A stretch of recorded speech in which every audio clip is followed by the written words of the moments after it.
Alhamdulillah. Wassalatu wassalam. Ala Rasulillah wa ala alihi wa sahbihi ajmain.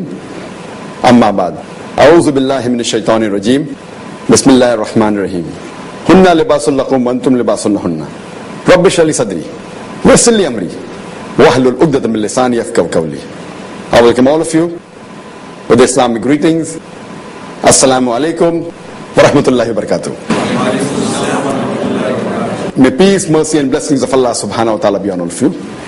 Today, we are going to have a special session. The name of this session is Better Half or Better Half. And in this session, you are most welcome to ask any questions that are related to marriage, related to choosing a life partner, any question related to how to conduct a nikah, or any questions after marriage or how a married life goes on.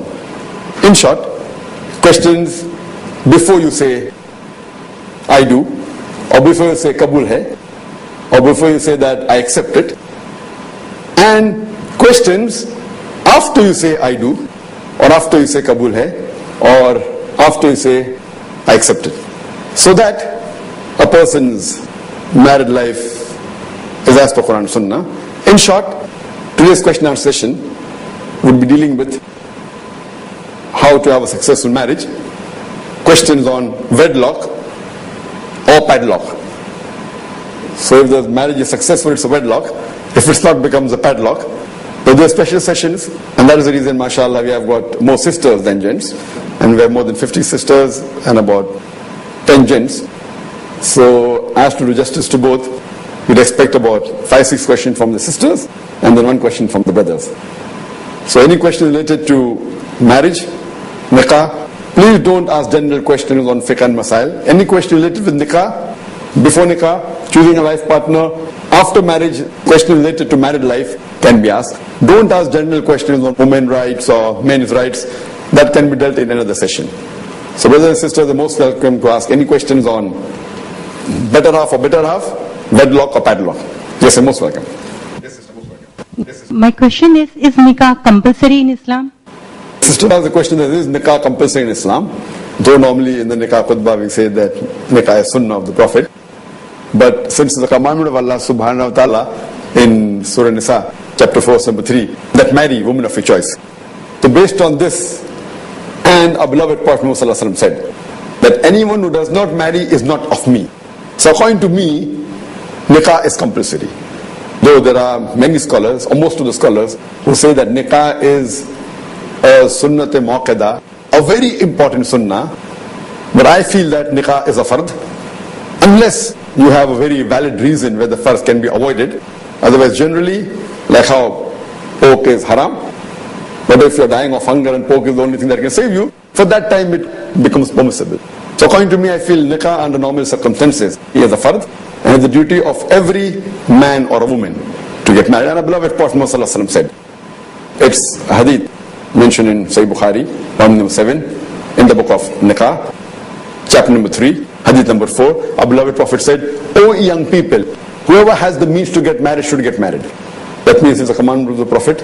So based on this hadith and the other hadith that whoever does not marry is not of me, based on this hadith I consider that nikah to be a fard. It is a fard on every man and woman. Hope that answers the question. Any other sister? What is the Islamic criteria for selection of a husband or a wife? As far as the criteria for selection of the husband and wife, the best answer I can give is the hadith of Muhammad mentioned in Sahih Bukhari, volume number 7, in the book of Nikah, hadith number 5090, where our beloved Prophet said that when a person chooses a life partner, the person looks for 4 things. He looks for beauty, wealth, nobility and virtue. And amongst these, the best is virtue. So normal human beings, when they select a life partner, whether a boy selects a girl to be a wife or a girl selects a boy to be a husband, normally a person looks for 4 things. 1 is beauty, 2nd is wealth, 3rd is nobility, and 4th is virtue. And amongst them, the most important, the Prophet said, is virtue. That means if a person seeks a beautiful wife or a girl seeks a handsome husband, so it's permissible. It's not haram. Similarly, if a lady seeks a very rich husband, or a boy seeks a very rich lady in marriage, it's permissible. Similarly, if a person seeks for a family to be married in a noble family, a boy looking after a noble girl from a noble family, and a girl is looking for a boy who belongs to a noble family, it's permissible. But amongst all these, the last one, that is virtue, is the most important. A virtuous husband or wife, a virtuous spouse is the most important out of all these four criteria. That means if you have to compromise in any of these four criteria, you can compromise on the first three but not the last. If you can get a spouse who has all the four criteria, that is sone pe sohaga. It is the best. If you get a boy who's handsome, who's wealthy, belongs to a noble family, and very virtuous, alhamdulillah, go for it, don't lose him. Similarly, if a boy gets a very beautiful girl, and a very wealthy girl, belongs to a noble family, and very virtuous, alhamdulillah. But these things are normally very rare. It's like in a fairy tale, you're waiting for the Prince Charming, or the Princess Charming. So don't be in a world where, if I want, unless I don't get, I'll not marry. So the time will never come. If you can get someone, it's possible, but it's not probable. The possibility is there, but the probability is very negligible. So if you have to compromise in the criteria, you can surely compromise in the first three. But see to it that you don't compromise in the last criteria, that is virtue. Hope that answers the question, sister. Can we have the next question, please? What procedure can be followed in selecting an Islamic life partner? This is the question that what procedure can be followed in selecting a life partner. The procedure, as was mentioned in the earlier question, that what are the criteria for selecting a life partner? As I said, that it is beauty, it is wealth, nobility, and virtue. On these four basic criteria, you have to try and select a life partner.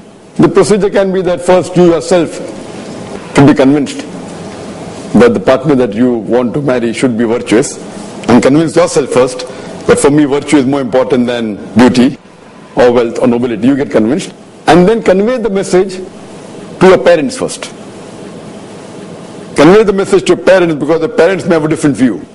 They may think, okay, I want a very handsome boy, and I want my girl to get married to a very wealthy boy.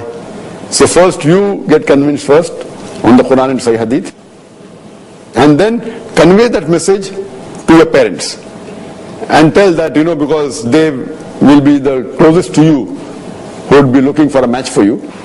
So convey that message so that it doesn't happen that they decide that this boy is good and he may not fit your criteria. So first convince your criteria that you have to your parents and convey the message to them so that you and them are in the same wavelength. It should not be that their requirement is different, yours is different. And you should not feel shy about it. Finally, their parents, so convey it to them.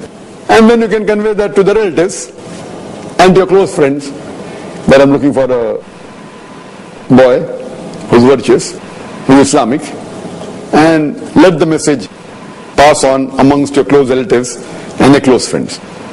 First is the parents, then your relatives and friends, and the third would be you can approach any Islamic organizations who you know who can help you find a match. Since you're not looking for someone who's wealthy, if you're looking for someone wealthy, then you have to go to the billionaire club, There's a millionaire club and a billionaire club.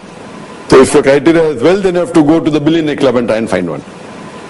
If your criteria is handsome, or for the boy it's beautiful, then you have to go to the beauty contest and see who you want. Because the basic criteria is Islamic, so go to Islamic organizations. And you can give your resume.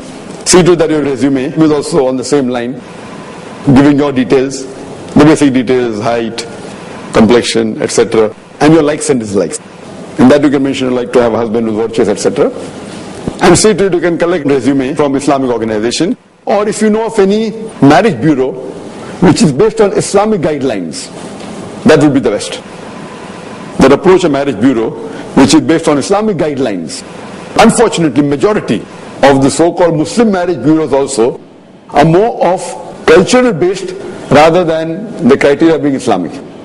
You may know of many marriage bureaus run by non-Muslims, many marriage bureaus run by Muslims, but the criteria may not be based on Quran and Sunnah. Yet you can give your biodata there, it's no harm, but preferable to try and select a marriage bureau whose criteria of selection is based on Quran and Sahih Hadith. The first level is the parents, then your relatives, friends, the Islamic organizations. Furthermore, it can be possible that you can let the people know about your selection in Islamic magazines, maybe local, maybe international Islamic magazines. Many of the Islamic magazines have a section on marriage. Wanted brides, wanted bridegrooms. You can even give in general papers like Times of India, no problem. You may never know, it may click. You can even use the internet, but using the internet you have to be careful. Many times it leads to deviation. So can use, but with the purview of the Islamic Sharia. And you yourself should prepare your own resume and give the criteria that you want in your resume, that I would prefer a husband who is Islamic, is virtuous, etc. If a boy is writing, okay, I want a girl who is virtuous, you can't say beauty is the criteria but not of ultimate importance, may not be the most important. You can write, not that you cannot write, if you want a beautiful girl. So in this way you make a resume, and this will help you in trying to find a right life partner. And then once, if you go for an interview, the list of questions already were discussed. The list of questions that you can ask. But see to it that when you conduct a preliminary round where you're going to select a life partner, see to it that it is Islamically done.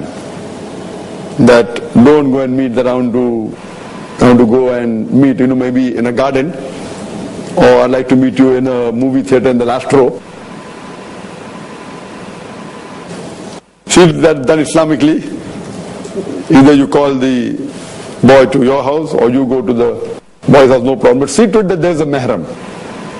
That the girl should either have the father or the brother with her, and the boy should maybe have a mother or sister.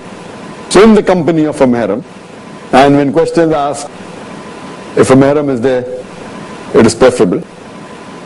I feel there is no problem in having a mahram if you're asking questions which are based on Quran and Sunnah. If you're asking questions otherwise, there may be problems.